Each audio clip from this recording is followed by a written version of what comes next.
Among some of the keenest watchers of the Bank of Canada's interest rate decisions are those in the housing market, of course, with housing being one of the most interest rate sensitive sectors in the economy.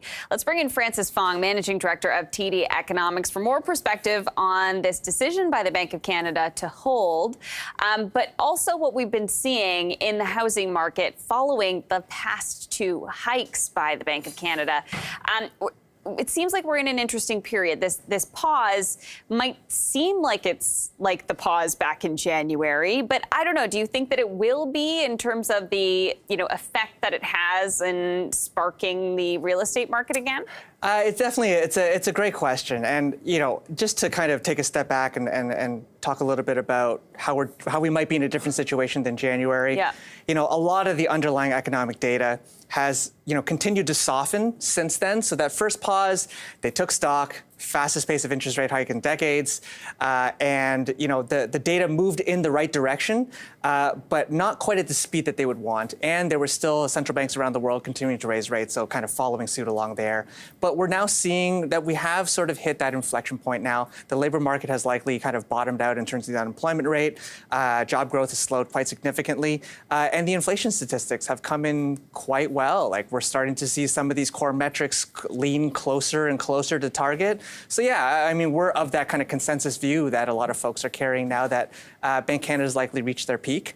But on kind of relating to the housing market, it's likely that we won't start to see kind of the turn in interest rates, where interest rates start to actually fall for at least a little bit more time. Another 6 to 9 months is likely for those rate hikes, those rate cuts to start coming in, which means the housing market is going to be having to deal with this kind of current high level of interest rates for a few more months yet. It's interesting. I mean, at least that's a bit of maybe more certainty for people. If something that was holding them back was, I don't know, what is the Bank of Canada going to be doing next? Is it going to hike? Is it going to hike again? Yeah.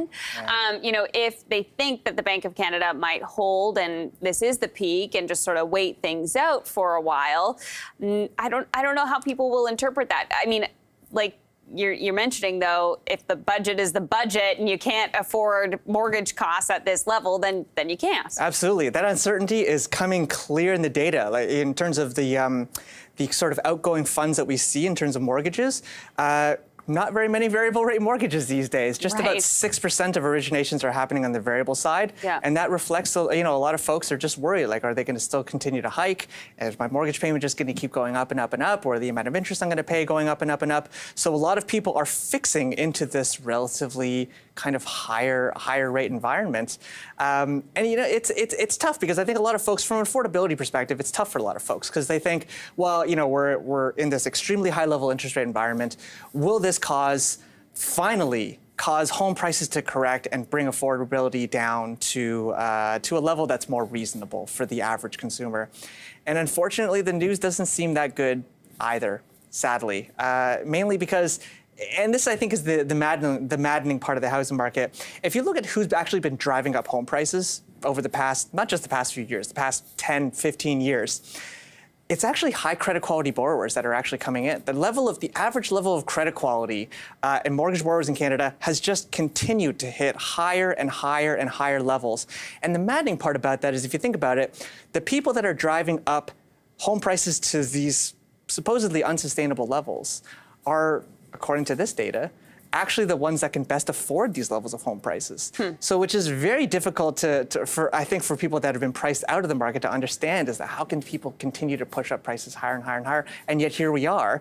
But here's the real test, because we've never been in this interest rate environment, or certainly a lot of the borrowers in the market today haven't been in this interest rate environment before. So now we're testing how good that level of credit quality actually is. For fixed rate borrowers, I actually don't worry too much, because notionally they would have been stress tested at about 5.25%, more or less where fixed rate mortgages are these days. But it's these variable borrowers that I think are likely going to be the source of trouble, if there is trouble. And so that's what we're monitoring now. How credit quality migrates and where variable rate mortgages go. And the trouble would be potentially in the form of people losing jobs, that kind of idea. If the economy does take a turn, if it slows down in a big way, some slowing is necessary, as the Bank of Canada was saying today, in order to get inflation down. down. But if we do see more job losses in a way where it means people can't pay their mortgage, or can't, deal with any higher rates or what have you, I mean, that's when people start to hurt. Yeah, definitely. And that was always the balancing act that the Bank of Canada has had to play. We need to bring down inflation. It's significantly high. This pace of rate cuts was likely necessary, as we've seen. But on the same token, how high do they need to be before we actually start to cause problems in the economy? Do we go too far? And I think that's what the January pause was, like kind of let's take stock to see how the labor market responds. It was always going to be or going to require this two-pronged impact of a higher unemployment rate and higher interest rates. Well, we certainly have one, and we're starting to see some uptick in the other. The unemployment rate's already up about a half point. But again, we're kind of, right now, the Bank of Canada is really in this nice Goldilocks scenario where, it's really higher labor force growth that's driving the higher unemployment rate. Job growth has slowed, but it's not negative, not quite yet. We've had 2 months of job losses in the last 3 months, but certainly on a trend basis, we're not seeing sustained job losses.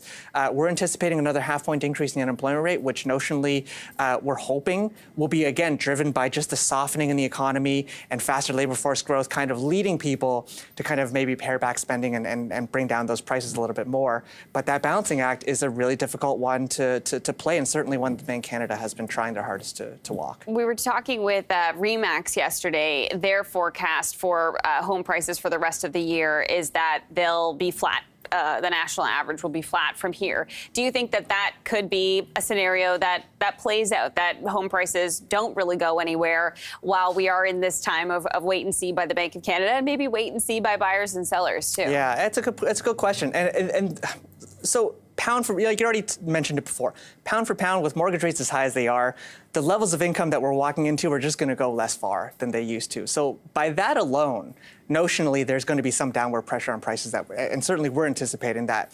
But then it's this real question of how does supply react? Like, we're already starting to see slowdowns in the construction sector, which is just as interest rate sensitive as the home buying segment of the market. So to the extent that this is really pinching the broader economy, the housing sector is really vulnerable on the supply side. And so if you don't see that supply pick up, keep in mind we still have a lot of population growth coming in. Those people need homes, and so the underlying demand is still there. And so that's kind of the big wild card of how the supply side reacts.